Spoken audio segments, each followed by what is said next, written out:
नमस्कार बच्चों।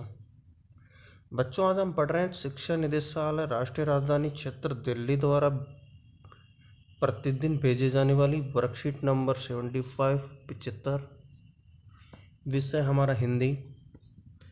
तिथि हमारी यानी दिनांक 20/1/2021। कक्षा 9। विद्यार्थी अपना नाम लिखेंगे और कक्षा अध्यापक का नाम लिखेंगे। ये एक पाठ है आपकी कृतिका में मेरी संग की औरतें। और मेरी संग की औरतें में की लेखिका हैं मंजुला गर्ग। मंजुला गर्ग अपने ननिहाल के उस परिवेश का यहाँ पर वर्णन कर रही है जिसको उसने सुना था। उन्होंने कभी अपनी नानी को देखा नहीं, लेकिन नानी के बारे में सुना, साथ में अपनी दादी के बारे में सुना।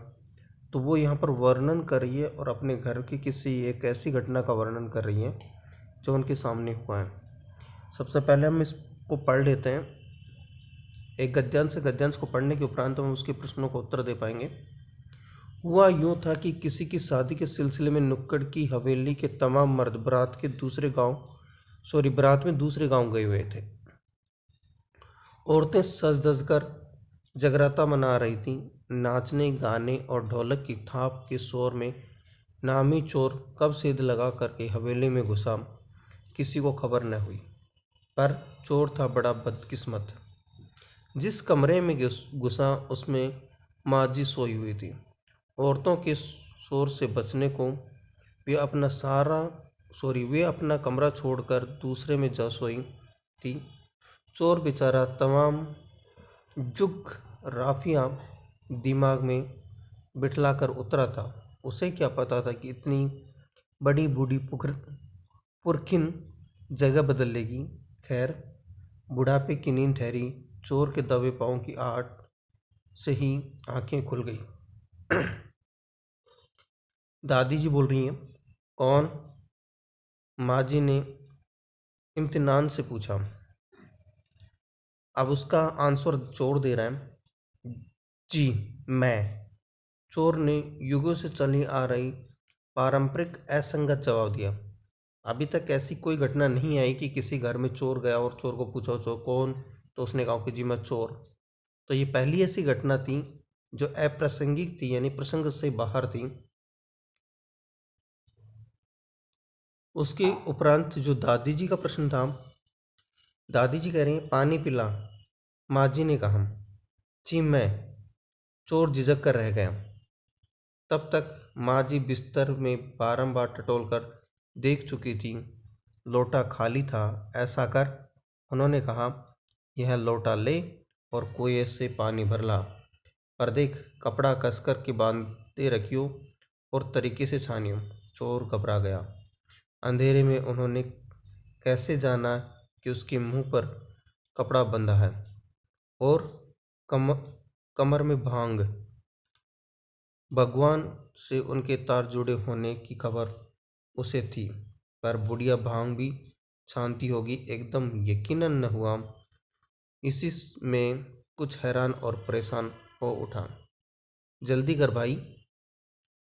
तभी माँ जी ने कहा, बड़ी प्यास लगी है। मैं तो चोर हूँ।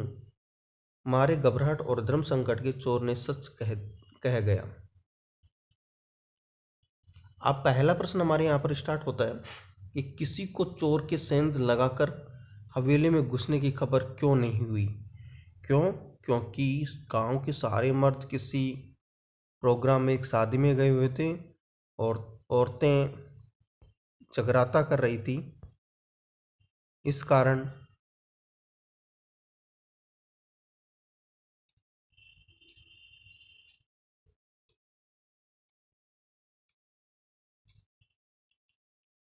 गांव की औरतें सज धज करके जगह मना रही थी और नाच गाने ढोलक की थाप के शोर में नामी चोर कब से लगा गया हवेली में घुसा, किसी को पता भी नहीं चला। है पहले प्रश्न का उत्तर आपके सामने हो चुका है।